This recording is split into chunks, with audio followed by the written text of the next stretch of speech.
Welcome back to Lake Washington in Seattle. Dick Griffin along with Jim Hendrick and Steve Montgomery. Some repairs are underway in several of the pits. You know, Seattle is the home port to a lot of the camps. And we visited the Miss Budweiser shop in today's Performance Corner. We often refer to the fact that many of the unlimited hydroplane racing teams have their shops here in the Seattle area. This is where they build the boats and maintain them during the off-season. Now, keep in mind, they don't all look like this one. This is the Budweiser Racing Team's facility in Tukwila, just south of Seattle. It is considered one of the finest of its kind in all of motorsports. Let's go inside and ask crew chief Ron Brown to take us on a quick tour.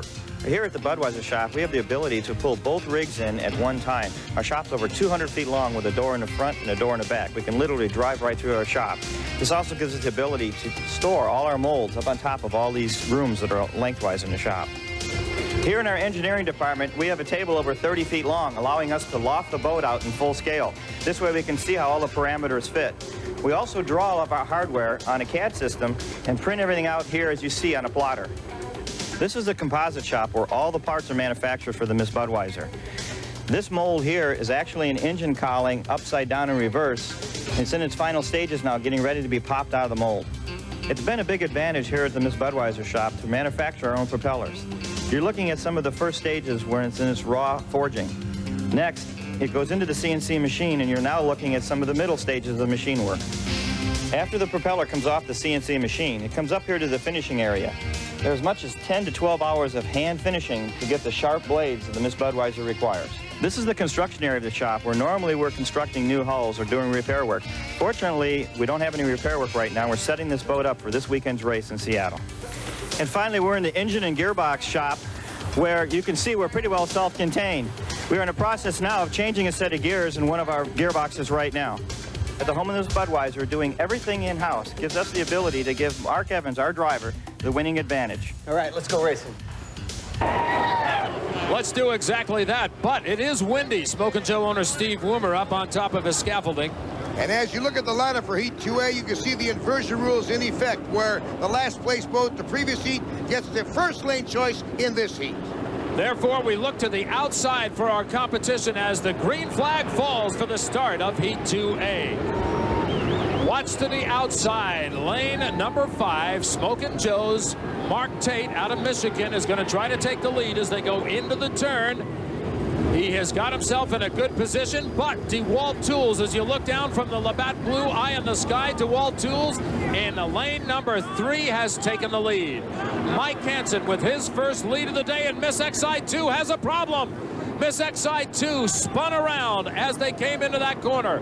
Look at the battle for the lead. Smokin' Joe's Mark Tate has taken over first place, but DeWalt Tools is giving him no quarter at all. He's holding him into the outside lane, and as they come out of the turn, DeWalt Tools will take the lead again momentarily. We'll see if he can hold it. He placed 3rd last week in Tri-Cities, and the DeWalt Tools is improving every week, Nick. Well, they have got themselves a handful now, trying to hold off the Smokin' Joes as Mark Tate again closes on the outside. Look who's watching this one closely. Dave Vilwalk, driver of Pico American Dream. He's already won out here today. And are these boats taking some air underneath? Watch from the sky. There you see DeWalt Tools in lane number 1 now, because he was able to move in once the boat separated. He is in lane 1. Lane 2 is Smokin' Joe's. 130 miles per hour for our Zodiac lap speed for the DeWalt Tools. 128, just 2 miles an hour off for Smokin' Joe's. That's an average lap speed. As you can see, they are again deck to deck. We're looking at our 3rd place boat, the KISS 106 with Steve David. And inside his cockpit, he looks at the leaders on his left and right. He's right in a tunnel of water. He's got to be very careful in there, too, because those rooster tails can do a lot of damage to those boats. But it's a great shot looking at these 2 boats ahead of him. He's in between them, if you will, a little further back. Still, DeWalt Tools doing a great job. Mike Hansen has really got control of that boat.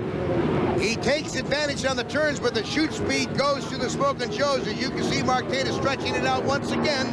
Down in corner number 1 from our Labatt side of the sky. Watch now. The boat on your left is DeWalt Tools. He gets advantage on the turn, but then when they start the straightaway shoot, It's the Smokin' Joes leaving him. And they're going to hit some traffic now and start lapping some boats, so that takes a little special strategy. As you can see, the white in the water ahead of the Smokin' Joes is picking up. Now he's on the outside of a rooster tail, and DeWalt's going to have to stay inside.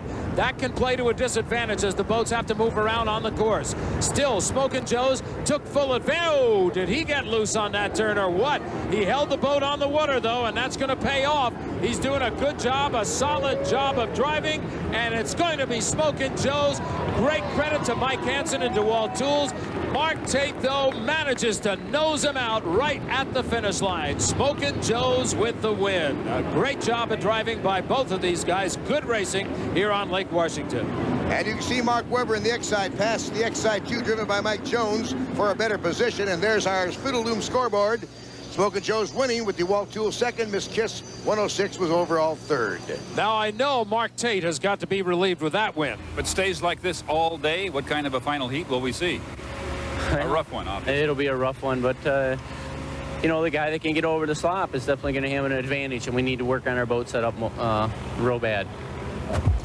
Well, Mark Evans is getting some last-minute instructions from Bernie Little as he boards the Miss Budweiser, ready for Heat 2B. Let's talk to Mike Hansen about that last race. You appeared to handle the rough water pretty well. Yeah, we got the thing dialed in for this stuff. We made some changes prior to Pasco, and it's been magic for us. And first heat, the boat was still a little bit loose, so we moved some weight around, and man, it's running great now. Rough for the better as far as you're concerned? Well, if it's going to slow the other guys down, yeah, because it doesn't seem to be hurting us nearly as much as maybe the Smokin' Joe hat is being affected right now. How will the water conditions continue to change? We'll find out shortly with more from Lake Washington in Seattle in just a moment.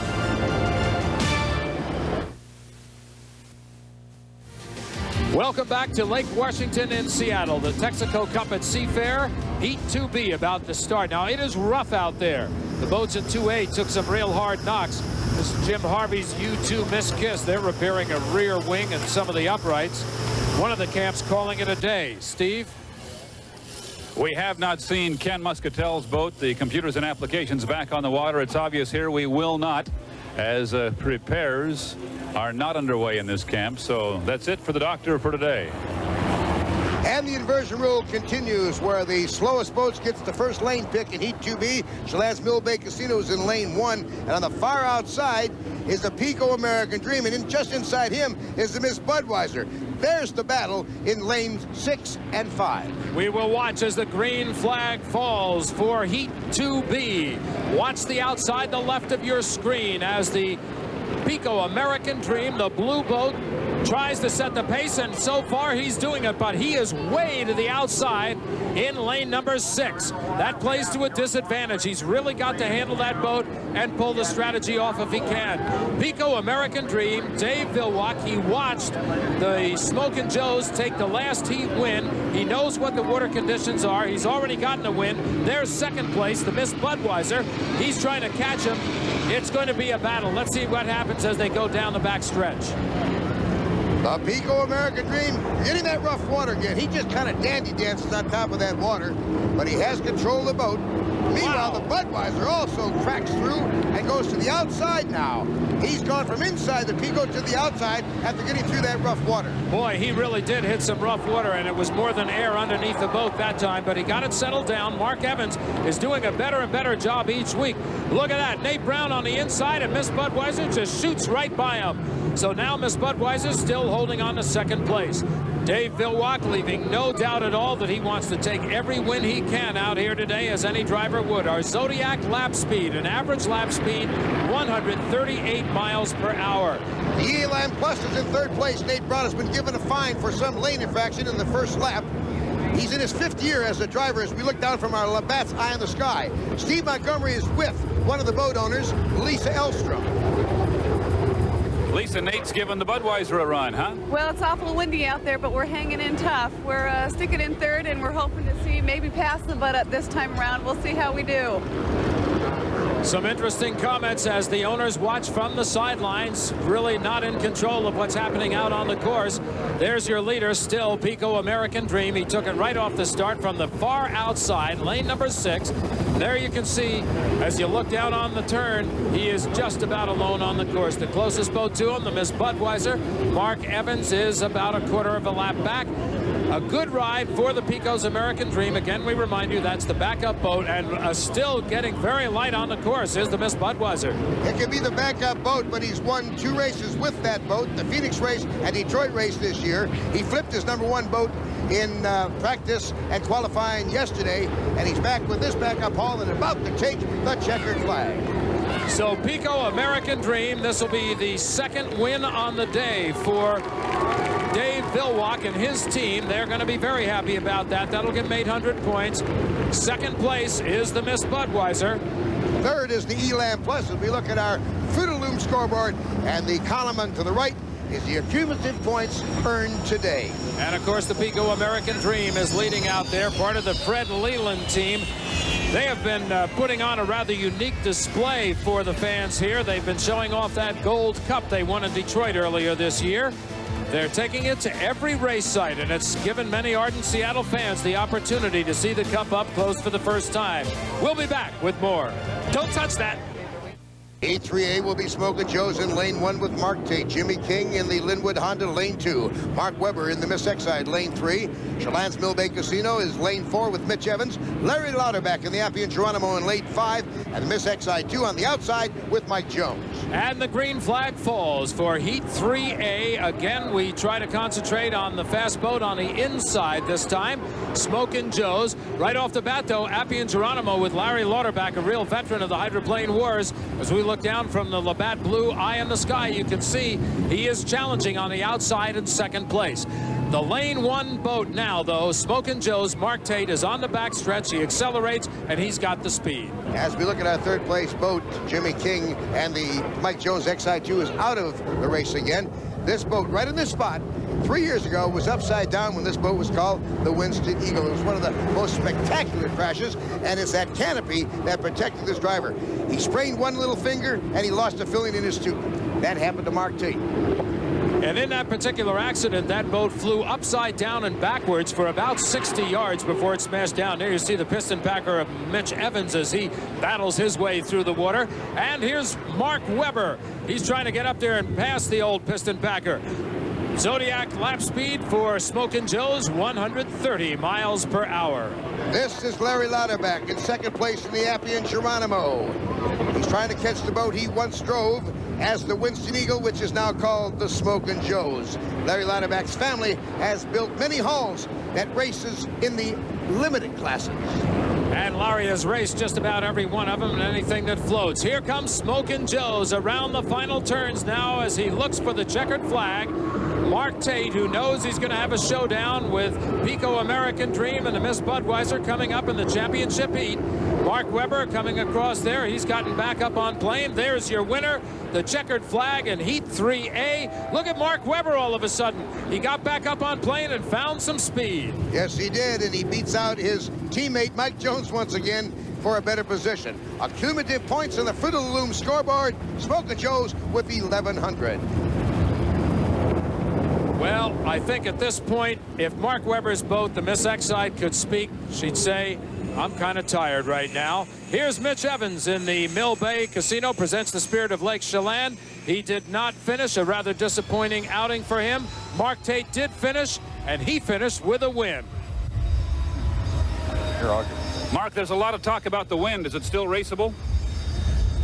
Well, the water's extremely rough out there, and you know, coming down the front chute, I can't even use the power. I can't get the boat over it. So it's raceable. We're just have to be safe.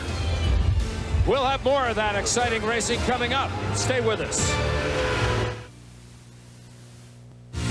Welcome back to Lake Washington in Seattle, and it's Dick Crippen along with Jim Hendrick and Steve Montgomery as we get ready for Heat 3B. It'll be Miss Budweiser with Mark Evans in lane 1, the Pico American Dream. Dave Villwalk right beside him in lane 2. DeWalt Tools is in lane 3, followed by the Kiss 106, Miss Elan Plus, and on the outside, scheduled to start, Scotty Pierce does not make an appearance in the Chaplin's Bellevue Mazda Subaru. Scott Pierce scheduled to go in Heat 3B. Understand you're not going to. What's the problem? Well, we broke the gearbox in the second heat, Steve, and it's not going to leave us enough time to be able to get it ready.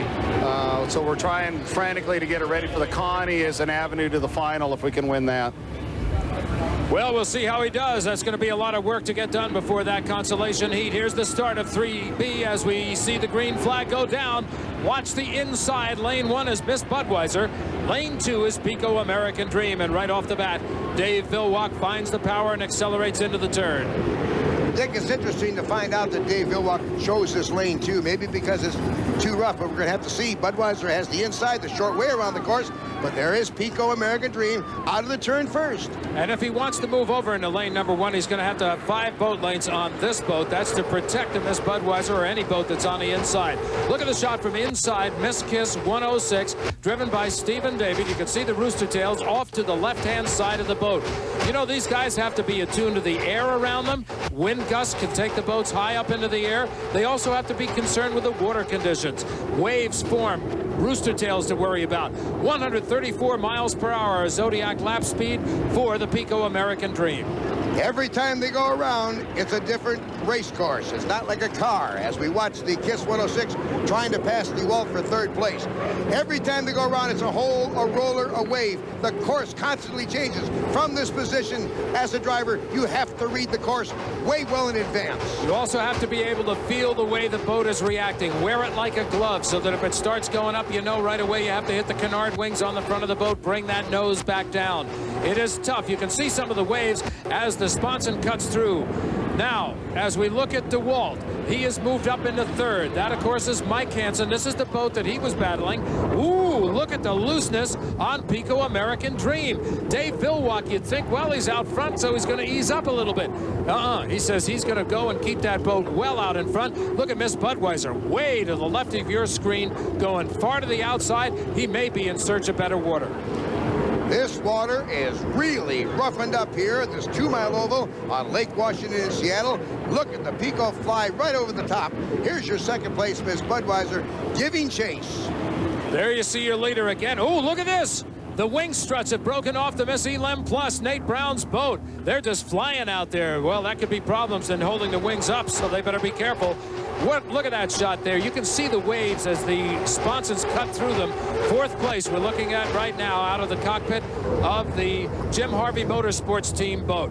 There's your leader coming around for the checkered flag, Dave Villwalk, who is yet to lose out of 1st place so far today. No, there's Nate Brown. He's got problems, no question. Elan Plus.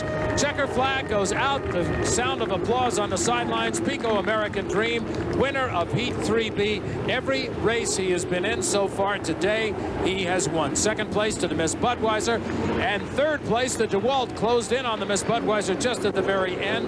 Pico American Dream going back to the dock. Boy, I'll tell you what, it was a good race. Nobody wants to stay in that water any longer than they have to. Here's the cumulative points for the winner, Pico American Dream, and the order of finish on the Fruit of the Loom scoreboard. And those cumulative points will be used to decide lane position in the final. Rained here all last year. The fans are hanging in this year, and it's paying off for them. David, you have a perfect day so far. You're going to have 1st lane choice in the final. Where do you want to be? Well, I don't know. We'll go back and talk to the team and think about it. Looks like lane 2 is the place to be right now. It's awful rough. You had 1st choice that time and took lane 2? Yeah, I did. Might do that again then. Yeah, looks like the thing to do to me. It's surf's up. Really probably, it's rough. We were canceling the Gold Cup and it wasn't blowing this hard. Well, there are a lot of repairs happening down there because of that rough weather out there. This is the 2nd time they have repaired the Miss Budweiser. The Miss Elan Plus is in for repairs. Steve? Nate, you brought it back in pieces. It was rough, huh? Yeah, boy, it was really rough. And, you know, if luck was anything, we haven't had much luck the last 2 weeks. You know, we've had rotten draws. And this time we had a rotten draw too, you know, so going out there to do the best we could, and it started falling apart. The diagonals across the back of the boat fell off. When they said that, I mean, I wasn't going to have a chance anyway, so I decided to get the most time we could on the trailer, brought it back in. I didn't ding a prop, and we got the wings and fairings back, but there's not enough time between now and the Connie to repair it, so we're just going to take it all off. And I've always wanted to try a boat without wings, but I don't know about in this kind of weather or not, so we'll be okay. Windy, windy Seattle. Rough seas, matey. We'll be back with more racing in a moment. Chip, first of all, I'm sure you're glad to have your voice back. We're really glad you're feeling better. And give us your status now with unlimited hydroplane racing. Well, right now, I'm not an unlimited hydroplane racer, basically. I've taken the season off and basically relinquished my position with the Budweiser team. And here in Seattle, I'm a broadcaster, so trying something a little different and basically reevaluating things. I have no agenda. I don't know what the future holds, but for the rest of this season anyway, I'm a civilian. But you haven't closed the door on driving again. No, I quit 1 year before, in 1991, and I did so again without an agenda. I just stepped away for a while, and basically I'm doing that again. And where that leads, I don't know. Are you free to drive something other than Miss Budweiser in '97? Yes, if I were to come back in '97, I would be free to drive for another team. That's not necessarily what I want to do, but yeah, technically I could do that. On the other side, there's a chance you would drive Miss Budweiser as well. There is absolutely no reason that I wouldn't go back to the Miss Budweiser. It's a great team. They treated me wonderfully. Bernie Little, I just couldn't ask for not only a better owner, but a better friend. He's been very good to me, and I wish him the best of luck with or without me. And certainly we want to wish the very best of luck to Chip Hanauer in whatever he pursues. Larry Lauterbach in lane number 1 of the Provisionals. We look down at the start. U19, Appian Jeronimo in lane number 1. In lane number 2, it's the Miss X side, the U9 with Mark Webber, and he is battling right now. Scott Pierce in the U98, Chaplin's Bellevue Mazda Subaru in lane 3, and Chelan's Mill Bay Casino, Mitch Evans in lane number 4. This is what they call the provisional heat, or the Consolation if you prefer, and the winner of this one gets into the finale as a trailer boat. The lead boat at this point is the Chaplin's Bellevue Mazda Subaru. Scott Pierce, he is in the white boat. The yellow boat is the Appian Jeronimo. There's Sue Pierce, Scott's wife, standing on the sidelines trying to give him a little extra horsepower. They say, what chance do you have if you're a trailer boat to win the race? Well, it was done in 1993 when the DeWalt Jules team won the San Diego Affair coming from the trailer position. Boy, was that a great win for them, too. Scott Pierce is the leader, and he is being challenged on the inside. It looks like the Appian Jeronimo is able to catch him on the turns, but again, it is shoot speed that is important this time. As you look down from the Labatt eye in the sky, you could see that Scott Pierce had overpowered on the outside. The inside boat has a disadvantage in the fact that it has to go tight on the buoys to hold the lane. Mill Bay Casino, there's Mitch Evans in the piston packer doing a good job of just hanging in there. Here's your leader, though, Scotty Pierce. This is a boat basically out of the box, and he is at 127 miles per hour on the Zodiac lap speed. And Scotty Pierce won this race in Miss Budweiser in 1991 on this very same course. Scotty knows the course well, and this boat basically out of the box is doing a good job. I'm sure he's pleased.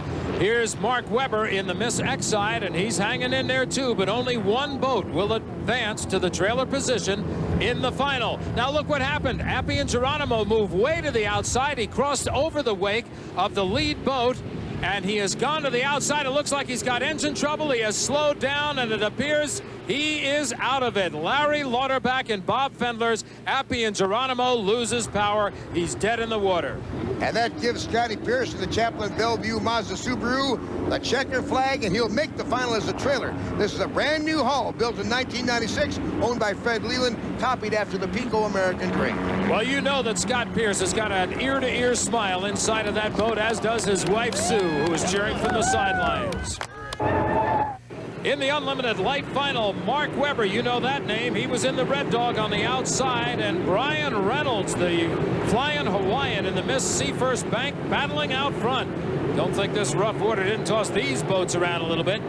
Rick Bridgman and Shockwave and Dennis Macy in the Menace fighting for third place. Bridgman did not finish. Neither did Mark Webber, who had trouble and drops out. This is the #1 boat in points, Red Dog. He's obviously got engine trouble. Reynolds was all alone at first to beat his boat up. As you can see, parts were flying. A great battle between Randy Haas in Miss Leroy and Macy for second place. Macy thought he had position, but falls apart at the end, and Haas, there you see him, takes second place. And you can see a couple of things waving like they shouldn't wave on the Menace boat on the inside. Here's your competition cam scoreboard. The first place goes to Seafair's Bank, Miss Leroy second, the Menace in third, Personal Touch and Graham Trucking finishing out the field. Good job. Brian, the Flying Hawaiian strikes again. Had to be rough for you guys out there, huh? Oh, that was the worst I've ever been. And you can see the deck off our sponson came off here. Man, that was rough. We really had no business running out there. It was dangerous, really dangerous. It was kind of a war of attrition out there. You wonder what he's talking about? He drove the first place boat. Look at that damage. We have the final championship heat in a moment. We'll be right back. Stay with us.